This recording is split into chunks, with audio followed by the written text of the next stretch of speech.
This is Lisa from Mobile Tech Review, and now for a slightly different kind of video. I know that you've asked for things like back-to-school laptops, laptops for gaming, laptops for this and that, and you know, those are not my favorite kind of videos to make because there are so many choices out there and so many of you out there who have different price ranges, different brands available in the regions that you're at, different sizes, all sorts of things like that, that makes it really hard to say, here's one of these 3 laptops, you should go buy it, because you're not all cookie cutter people. However, for the October 2016 edition of Lisa's Laptops, what you should and shouldn't buy, I'm going to help you really narrow down the criteria for the things that you should be looking at in a laptop, and you know, some specs that really aren't so important to worry about, others that are really, really key. And that's going to help you, I hope, a lot in picking the right machine for you. First off, let's talk processors, CPUs. Intel kind of owns the laptop market these last several years, and they make a fine product. That's fine. I'm sorry, AMD, not much love going on for you right now, and not a lot of very strong innovation from AMD. Anyway, back to Intel. For the last 3 generations or more, what we've seen are very small incremental improvements in laptop CPUs, even in the desktop counterparts. 7% performance improvement maybe, you know, and 7% is not something you're going to notice when you're using Word or Excel or streaming Netflix, or probably even if you're using Photoshop, even with some filters. The integrated graphics performance there, that's the more important one if you get something that has integrated graphics. But still, honestly, if you're looking at something like the Dell XPS 13, and you can find one cheap with Intel 5th generation Broadwell CPUs and save a lot of money instead of getting the current generation Skylake, I say go for it. It's not that important. That 7% and that slight improvement in battery life, we're talking small. We're not saying laptops went from 5 hours of battery life to 10. They didn't. We're talking 20 minutes, a half-hour improvement, maybe over the course of 3 generations. You see what I mean?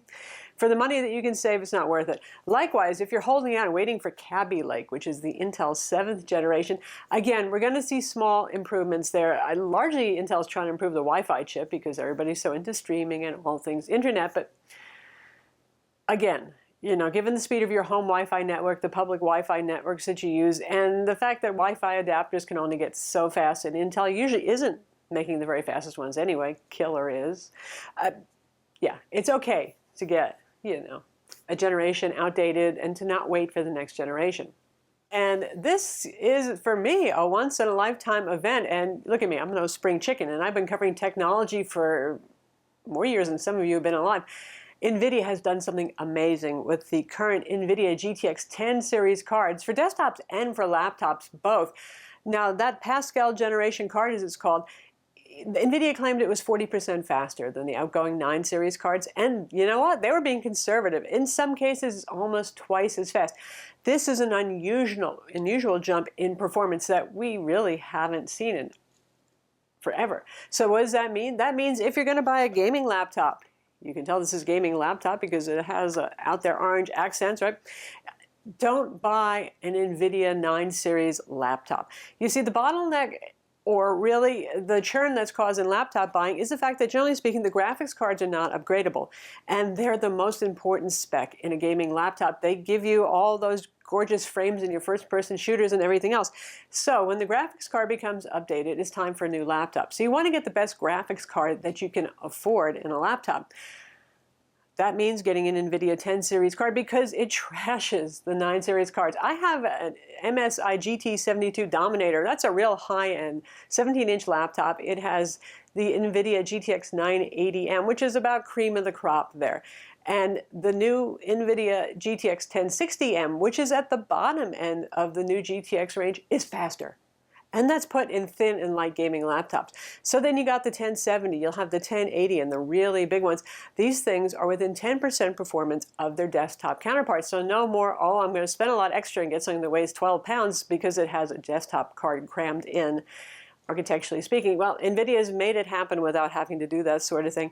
It's just not worth saving a couple of $100, $100, $200, even if your budget's tight. And I totally understand that these things are expensive, but it's already outdated right now, that 9 series card, and you're only going to regret it next year and the year after when you can't play whatever replaces The Division and every other hot game out there at reasonable frame rates. Plus, we got things like 4K displays these days. Even if you're using an external 4K monitor, If you want to do VR, the GTX 10 series cards make that easy peasy. It can happen. You know, you can't play on Ultra, certainly at 4K resolution always, but you could play at 2K, certainly at 1080p, and sometimes at 4K, depending on the game too. So don't get an NVIDIA 9 series card laptop now. Get a 10 series card. If you have to wait for your favorite brand and model to ship with it, like Alienware still doesn't have them out yet, if you really just want to have an Alienware, it's worth the wait, folks. It's worth it.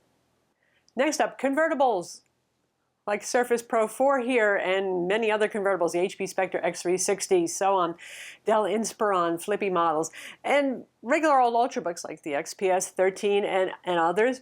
This is a fine time to buy because that hinges back to, you know, Kaby Lake is not going to be a huge improvement. And when it comes to Microsoft and the Surface series in particular, they don't rev these every 3 months like big PC manufacturers do. They do this kind of more at an Apple schedule. Okay, back when Apple actually used to update things, you know what I'm talking about?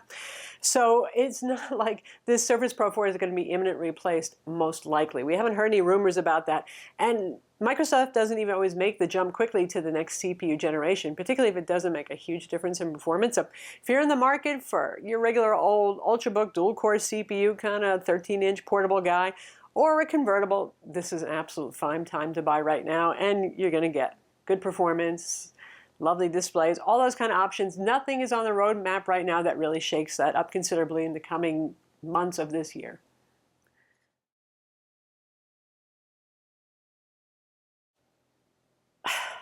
Can we just skip this section? Really, I'm so bummed. I'm so peeved.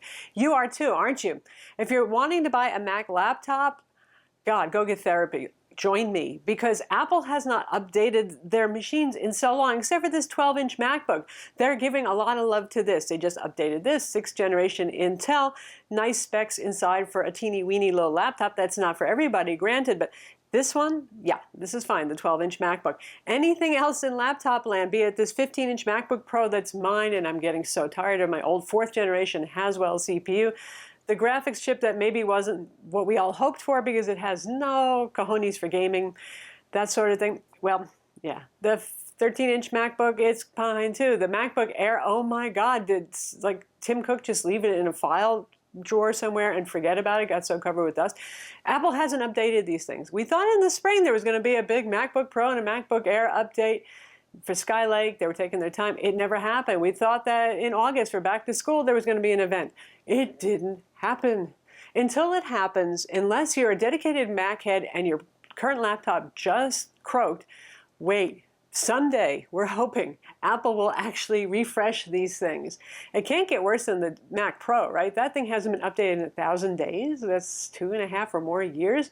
So let's hope something happens this fall, and we can have a whole bunch of new MacBook Pro reviews and whatever replaces the Air. But until then, hold off if you can.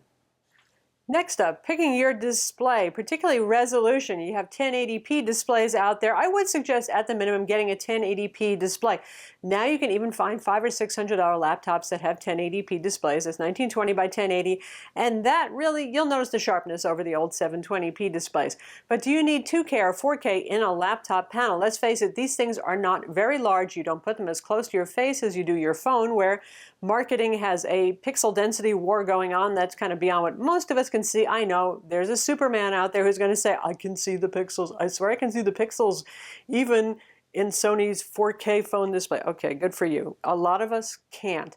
And case in point right here, these are both Asus laptops. The one on the right is the Asus ZenBook Pro UX501 with a 4K display. The one on the left is the Asus ROG Strix GL502 with a 1080p display. We have the same web page open. Can you really say that that 4K display looks so much more sharp to you?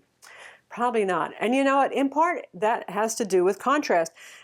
When you look at our reviews, we always give you information on contrast ratio, brightness, black level, stuff like that, because contrast is what improves actual sharpness. It gives us the perception that something is sharper, crisper, and clearer.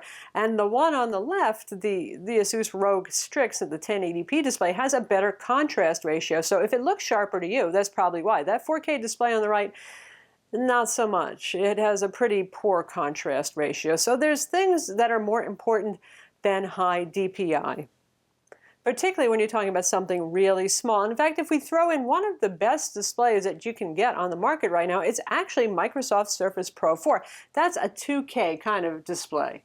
And there we have the Surface Pro 4 in the middle, and you probably can even tell from this video that is actually the nicest looking display here. Granted, it's glossy, whereas the Rogue Strix on your left over here is matte. So that also, isn't a factor. It's up to you whether you like matte or glossy or touch or non-touch. But in terms of resolution, it's not the most important thing, except when it is. If it's a desktop monitor, if it's 25 inches, 28 inches, then you're talking a lot bigger display. Your pixels are well spread out in a bigger area. Then I'm all for 4K for external monitors. But for laptop panels where they're smaller, less important unless you're a serious or pro photo or video editor. There, it makes a lot of sense because you don't have to zoom, zoom, zoom so much just to actually get in and see the fine details of your image. You have room for your palettes surrounding the image. Though honestly, if you're looking at something like the crazy Toshiba Satellite Radius, a 12-inch laptop with 4K, you're still gonna, it's too small to actually see very well anyway. So we're talking about those 15 to 17 inches more when we're talking about 4K. That would be my choice if I was using this for, I'm a serious photographer, for photo editing and for video editing too. But for the rest of the world out there, you people who do Word, Excel, streaming your Netflix and your Amazon Prime Video, day-to-day work kind of tasks, honestly a 1080p display is fine, but go for the best quality you can. Generally IPS, look for good contrast ratios, and pretty decent color gamut. So there you have it, myriad choices, right? That's what I was telling you about. There's a lot of individual laptops just to consider here, and there are even more obviously that apply, but hopefully these criteria that we've gone over, these 5 points, are going to help you making your decision by knowing general terms that you should use to narrow down your search, what you should and shouldn't worry about, where you can save some money, where you really shouldn't cut corners. I'm Lisa from Mobile Tech Review. Be sure to subscribe to our channel for more cool tech videos.